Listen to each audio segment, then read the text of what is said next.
Quand vous arrivez avec ce mindset-là, c'est clair que c'est cuit d'avance. Bon, vous voulez savoir mon mindset? J'arrive et je me dis que j'ai un cadeau à lui apporter. Je dis, ah bon? Mais du coup, c'est pas du tout personnalisé. Et la prospection, elle doit être hyper personnalisée. Quand elle n'est pas personnalisée, c'est là où on échoue. Quand vous vous adressez à un médecin comme à un boucher, ça ne marche pas. Bonjour à tous. Aujourd'hui, je viens vous parler d'un sujet qui... Ah mince, ok. Ça commence bien. Je viens vous parler d'un sujet qui est, qui est un peu, pas tabou, mais qui a le don d'un peu irriter le poil de certains d'entre vous, j'imagine. Ce sujet s'appelle la prospection téléphonique. Ah! Certains saignent des oreilles, j'ai l'impression là. Qui a déjà fait de la prospection téléphonique ici? Ok, sympa. Qui ne croit pas du tout au potentiel de la prospection téléphonique, on appelle ça le cold calling en anglais, pour développer son business? Qui n'y croit pas du tout? Ah. Qui d'autre? Deux? C'est tout? Bon, bah ça va. Ok. Je voulais vous faire passer une vidéo.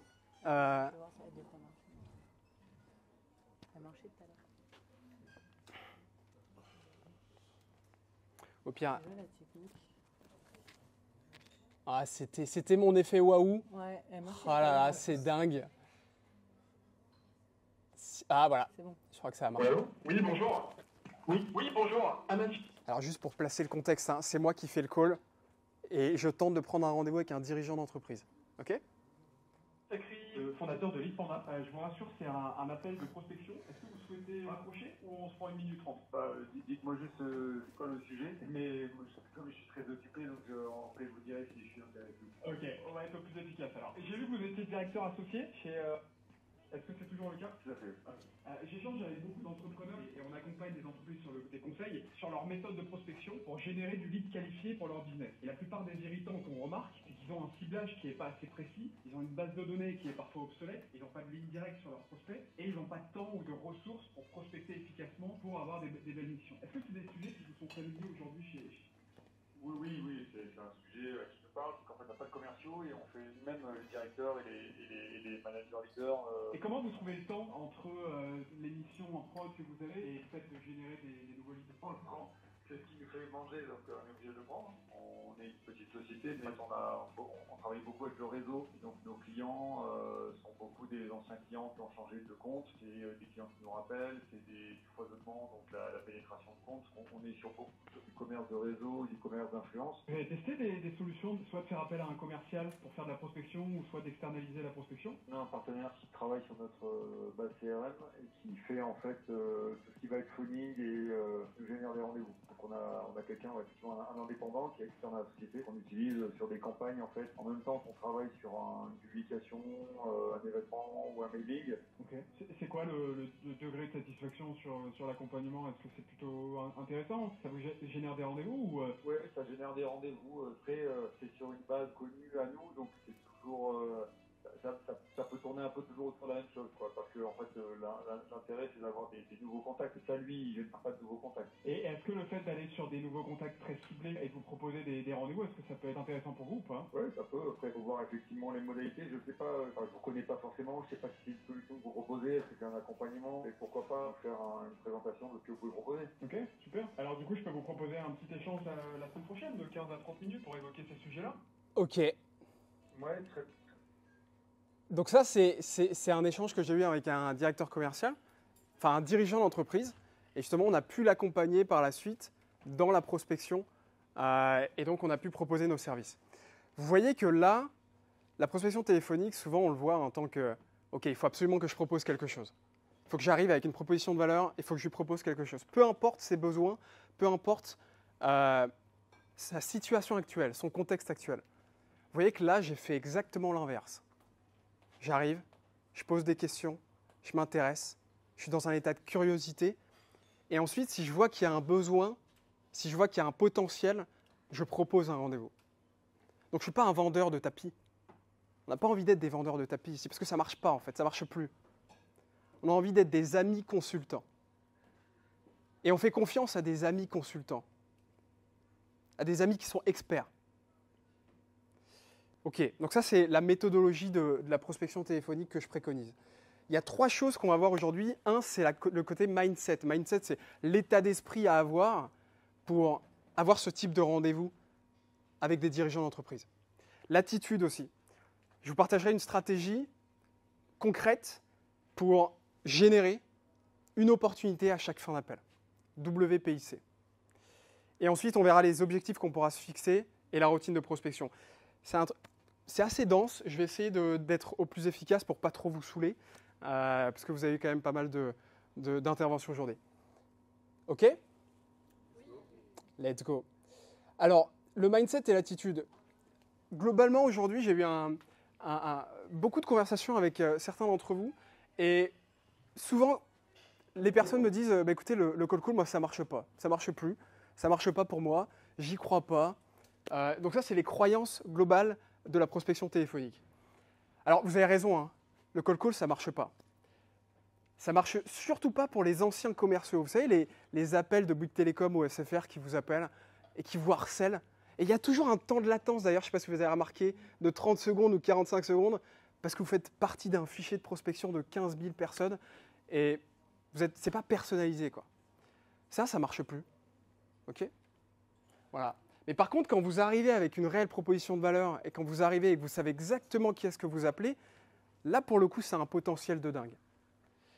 Ensuite, souvent, on me dit « Ah, mais la prospection téléphonique, c'est chronophage, je ne vois pas le ROI, c'est énergivore. » Voilà. En fait, c'est clair que sans process, sans ligne directrice, sans objectif, vous n'y arriverez pas. Mais avec un réel process, avec, une base de données, tout à l'heure on parlait de fichiers CCI, mais une base de données hyper ciblée de manière chirurgicale, vous savez absolument qui est-ce que vous appelez et vous savez absolument quelle proposition de valeur vous pouvez lui apporter. Donc là, ce n'est pas un appel de SFR ou de Bouygues Télécom, c'est un appel qui est ciblé avec une réelle proposition de valeur. Et ça fonctionne. Ah, j'aime pas déranger mes prospects. Je trouve que c'est intrusif d'appeler une personne comme ça. Je le connais pas, on se connaît pas, putain. J'aime pas, je n'ai pas envie de le déranger. Pardon ? Faut changer de métier. On est là pour ça. Quand vous arrivez avec ce mindset-là, c'est clair que c'est cuit d'avance. Bon, vous voulez savoir mon mindset ? J'arrive et je me dis que j'ai un cadeau à lui apporter. Donc, ce serait égoïste de ma part de garder le cadeau chez moi. Il faut absolument que j'aille donner ce cadeau-là à toutes les personnes que je rencontre. Donc, je ne suis pas en train de déranger la personne. Je suis en train de lui rendre service. Est-ce que vous captez un peu l'état d'esprit dans lequel je me mets pour apporter des rendez-vous et pour apporter du business ? Et on a envie d'être avec ce genre de personnes, hyper confiant, hyper assuré envers sa valeur et envers la valeur de ce qu'il apporte. Donc ça, c'est le mindset. Ah, je ne suis pas fait pour ça. Oh, la prospection, l'aspect commercial, c'est pas fait pour moi. Moi, je ne suis pas né comme ça. Hein. On a 10 commerciaux dans l'entreprise. Okay, on fait l'externalisation de la prospection et du coaching. Et on a 10 commerciaux dans l'entreprise et la plupart sont introvertis. Hein. La plupart n'étaient pas faits pour ça de base. Hein. Mais ça s'apprend. Ok, donc pourquoi le call calling en fait ? Ouais, c'est vrai. Pourquoi le call call fonctionne plutôt qu'un autre ? Aujourd'hui, il y a énormément de techniques en prospection qui fonctionnent. Vous pouvez envoyer des mails, vous pouvez aller sur LinkedIn, ça fonctionne très bien LinkedIn. Kevin a un super outil d'ailleurs. Vous pouvez faire des événements comme ça, de réseau. Le but dans la prospection, c'est de multiplier les conversations avec votre cœur de cible. Qui est votre cible ? Est-ce que c'est clair là-dessus ? Qui est votre cible ? J'ai eu un entrepreneur qui me dit, écoute, moi, mon produit ou mon service, il s'adapte à toutes les entreprises de France. Je dis, ah bon ? Mais du coup, c'est pas du tout personnalisé. Et la prospection, elle doit être hyper personnalisée. Quand elle n'est pas personnalisée, c'est là où on échoue. Quand vous vous adressez à un médecin comme à un boucher, ça ne marche pas. OK? Alors, c'est clair que dans la prospection téléphonique, vous allez avoir de l'échec. C'est inévitable. Tous les jours, j'appelle, tous les jours, j'ai des gens qui me disent non. Est-ce que je me remets en cause? Est-ce que je remets ma valeur en cause, en question? Jamais. J'améliore le produit, j'améliore les process, j'améliore un certain nombre de choses sur les retours, mais je pars du principe que je ne suis pas fait pour tout le monde. On n'est pas fait pour tout le monde. Il y a des gens qui ont des besoins, vous pouvez les aider, et on a envie de se concentrer dessus. Et il y en a d'autres, ils fonctionnent très bien. Et tant mieux pour eux. Donc est-ce qu'on va forcer la vente pour essayer de les closer à tout prix? Faites ce que vous voulez, moi je ne le fais pas. Donc ce mindset de se dire, ok, je ne suis pas fait pour tout le monde, je vais me concentrer, et ça c'est mon mantra. Le mantra que vous voyez là, je vais contacter des personnes qui pourraient avoir un problème. Certaines seront ouvertes à discuter, d'autres ne le seront pas. Mais c'est bien dans les deux cas, c'est ok dans les deux cas. Je suis pour certaines personnes, mais je ne suis pas pour tout le monde. La prospection téléphonique, ça fait peur parce qu'on se confronte direct à l'échec. Quand on envoie des mails, quand on envoie des messages LinkedIn, bon, la personne, elle doit le recevoir. Parfois, elle ne répond pas. Donc, on a cette indifférence de la personne. Mais quand on est au téléphone, on sait exactement si elle a un besoin ou si elle n'en a pas. Et on est fixé. Donc ça fait peur. Mais par contre, derrière, il y a une opportunité de dingue. Et c'est ça que j'aimerais vous le montrer. Ensuite, sur le call, on a entendu, j'ai posé un certain nombre de questions. Et en fait, ce qui a fonctionné, c'est ça. Être centré sur l'autre. Il y a beaucoup de commerciaux aujourd'hui. Moi, je fais des appels de commerciaux juste pour voir un peu leur manière de m'aborder. Ils me déroulent des slides. Voilà, on est les meilleurs. On est les leaders sur tel ou tel secteur. On est à l'international, etc. Mais qu'est-ce que je m'en fous que vous soyez à l'international? Moi, je suis en France. Qu'est-ce que je m'en fous que tu sois un leader? J'ai envie que tu me parles à moi. J'ai pas envie que tu fasses ta presse de manière globale. Ça ne résonne pas avec l'oreille des acheteurs. Donc on veut se concentrer, être centré sur l'autre. Je vais vous donner un cas concret. J'ai accompagné une entreprise, je les ai accompagnés à choper des rendez-vous qualifiés. Donc je leur cale des rendez-vous qualifiés directement sur leur agenda. Et c'est le directeur général qui fait les calls. Okay? Et les interlocuteurs, c'était des dirigeants de grosses entreprises.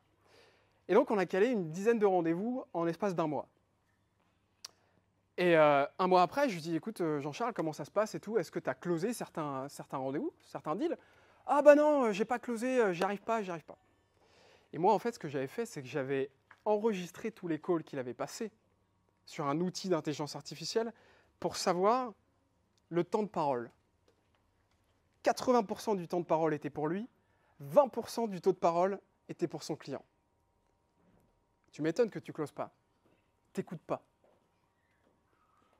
Est-ce que vous voyez l'état d'esprit dans ce sens-là où il faut être vraiment centré sur l'autre plutôt qu'être centré sur soi-même?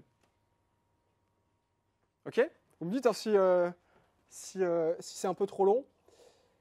Alors là, je vais vous partager une stratégie, donc WPIC. Okay?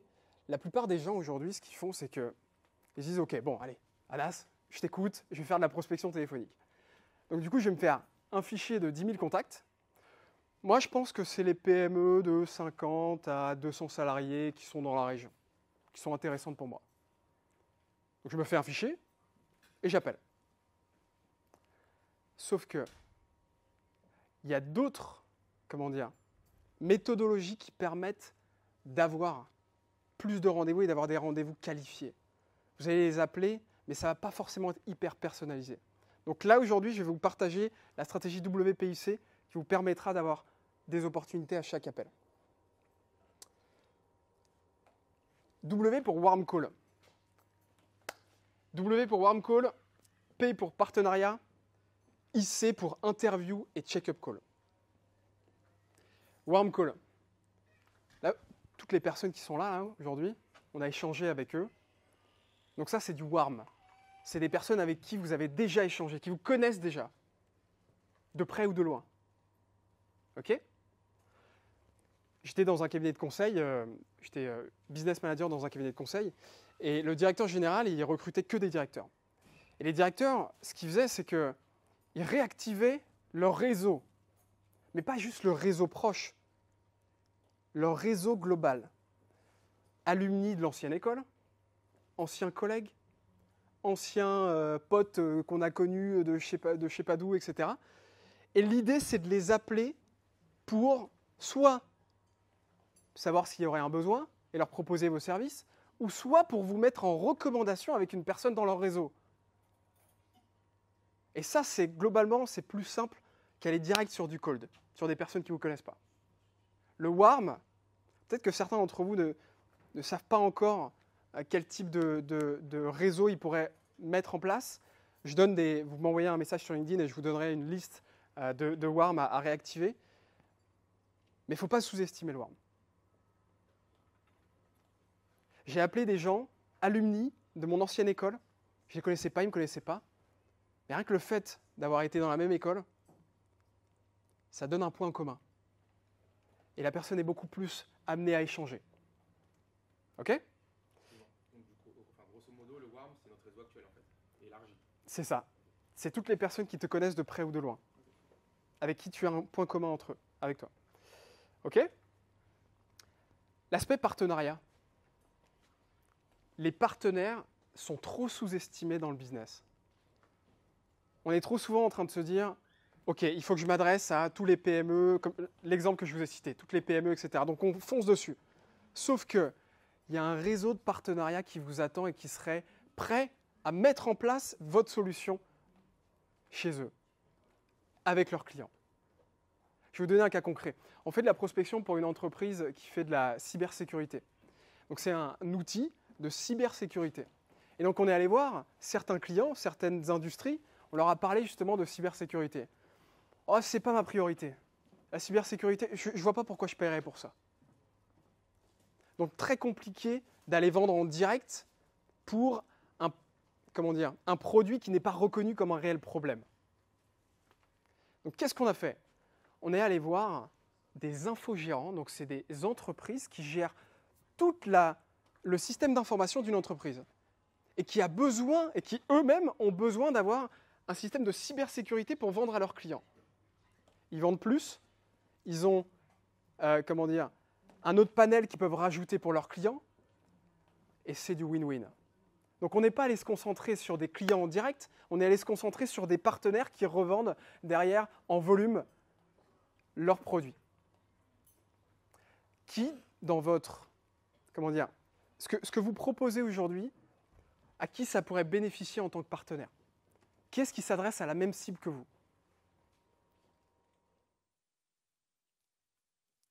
Il faut vraiment réfléchir sur quel type de partenariat je pourrais mettre en place. Et ça, c'est plus facile. Quand vous appelez, vous arrivez avec quelque chose de concret.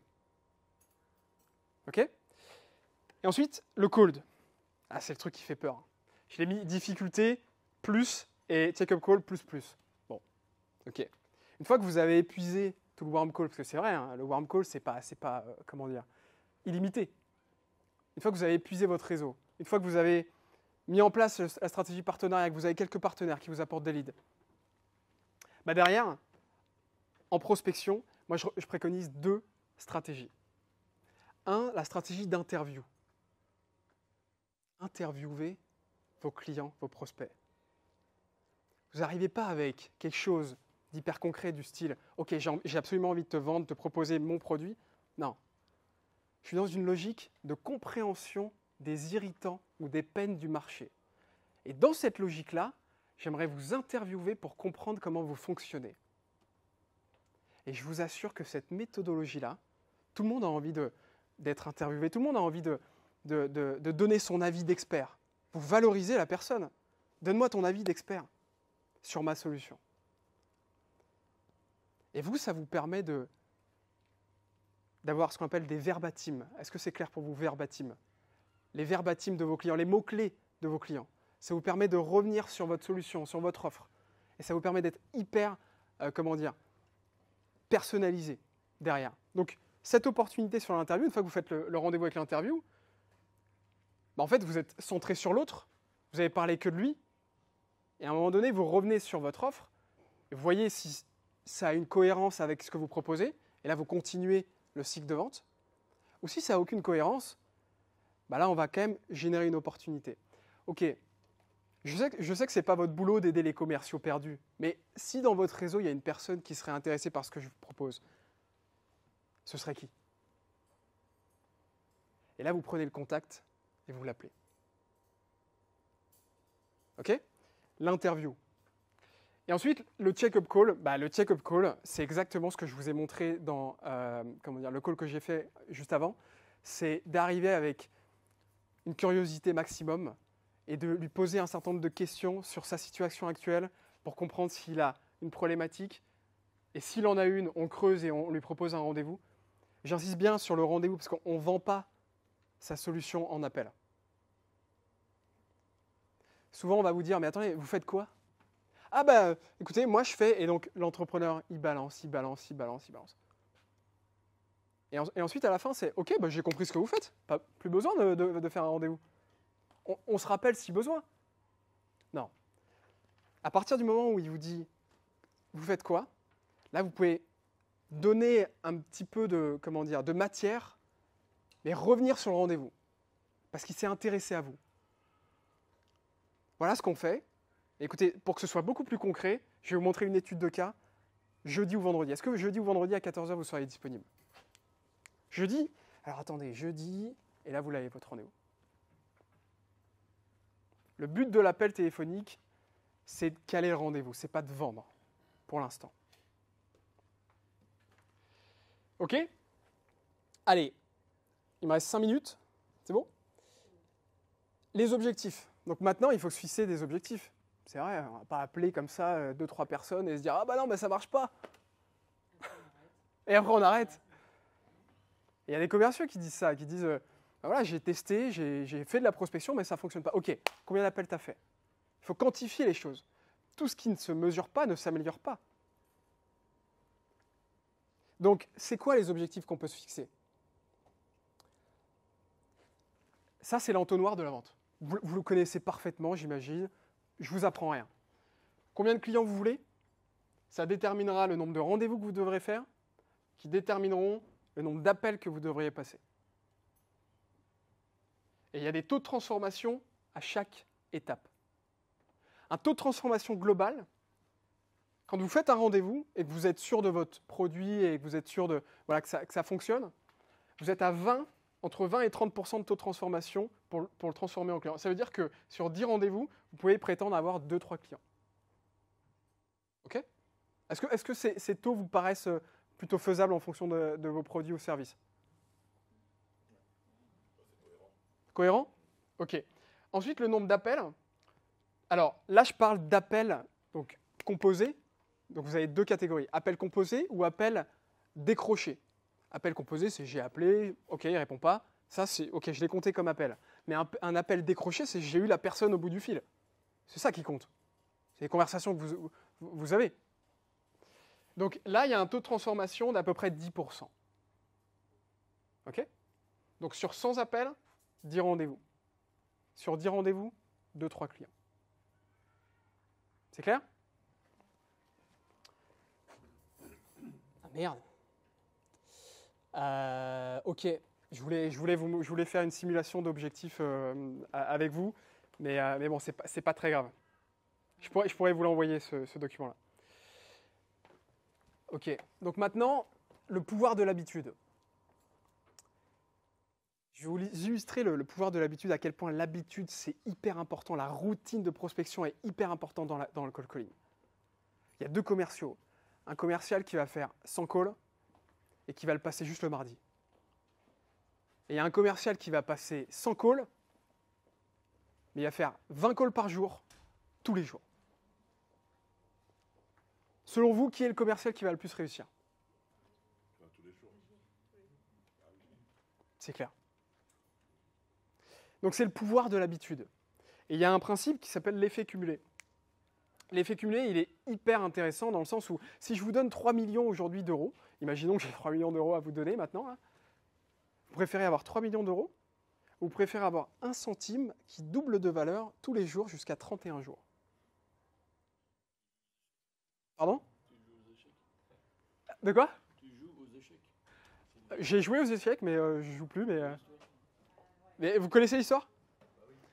Donc, là, ici, vous avez les chiffres. Donc, la personne, elle a ses 3 millions, mais l'autre personne, elle est en train de construire quelque chose d'énorme. Au bout du 7e jour, elle a 64 centimes. C'est rien. Au bout du 14e jour, elle a 81 euros, alors que l'autre est avec ses 3 millions. Hein. Au bout du 21e jour, il est à 10 000 euros. Et au bout du 31e jour, il est à 10 737 418 euros.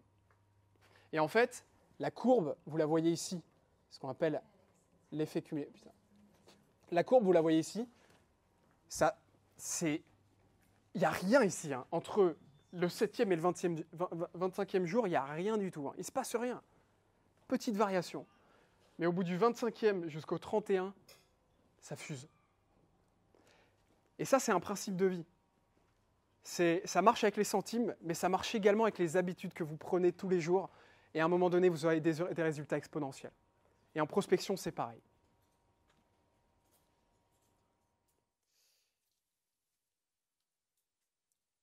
OK.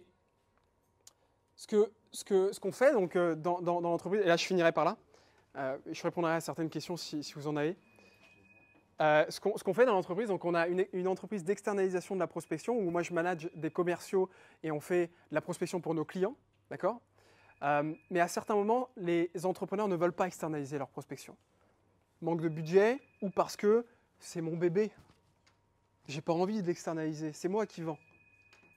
Ok, donc on propose un bootcamp où en fait on leur apprend toutes nos méthodes pour qu'eux-mêmes puissent générer une opportunité à chaque fin d'appel. Ok? Donc c'est en groupe de 5 et l'effet de groupe est hyper intéressant. Et ce qu'on fait, c'est qu'on s'est rendu compte que les entrepreneurs ou les commerciaux, ils procrastinaient. Bah, c'est vrai, on procrastine tous.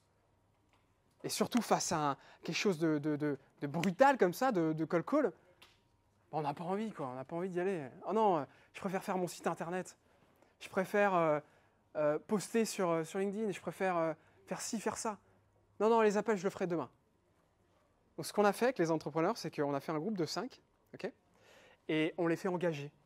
Et ça, c'est le truc un peu marrant. C'est qu'on leur dit, OK, en fait, tu vas t'engager à passer un nombre... Donc, tes objectifs, nombre de clients, nombre de rendez-vous et nombre d'appels. Donc, tu vas t'engager à passer un nombre d'appels par jour. Et donc, ça détermine un nombre d'appels par semaine. Et si tu ne réalises pas ce nombre d'appels par semaine, tu vas donner une somme douloureuse pour toi. Certains donnent 100, 200, certains donnent 1000 euros à une association que tu ne partages pas du tout les valeurs. Et donc, on a certains qui donnent à Front National, on a certains qui donnent à la CGT. Je ne sais pas si quelqu'un aime la CGT. Pourrait donner de l'argent à la CGT ici? Ouais, si j'ai plus d'argent vers la fenêtre. Voilà. D'autres donnent pour Radio Dindon, c'est une radio complètement loufoque. Et donc ça les pousse en fait. Ça les pousse à se dire, putain, j'ai pas envie de donner en fait. Je vais le faire. Je vais le faire parce que je me suis engagé envers moi-même et je me suis engagé envers le groupe et on les fait engager envers la personne qui compte le plus pour eux aussi. Certains, ça peut être leur femme, leur mari, etc. Donne l'argent à sa femme.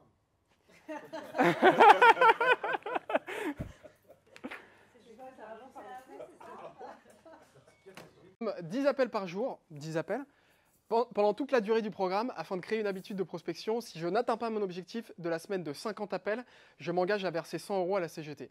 Okay? Et donc là, il a coché, il s'est engagé, et c'est parti. Donc 10 appels décrochés? Ouais, 10 conversations. 10 conversations. Voilà globalement sur la présentation. Je ne sais pas si vous avez des questions, des remarques à me faire. Ouais. Une question par rapport à la stat au niveau des appels. Ouais. Tout à l'heure, quand tu as dit qu'il y avait c'était 100 appels, ça a donné 2 clients au final. Ouais. C'était 100 appels décrochés du coup là, ou c'est sans appel, décroché, pas décroché? Là, pour le coup, c'est sans appel émis.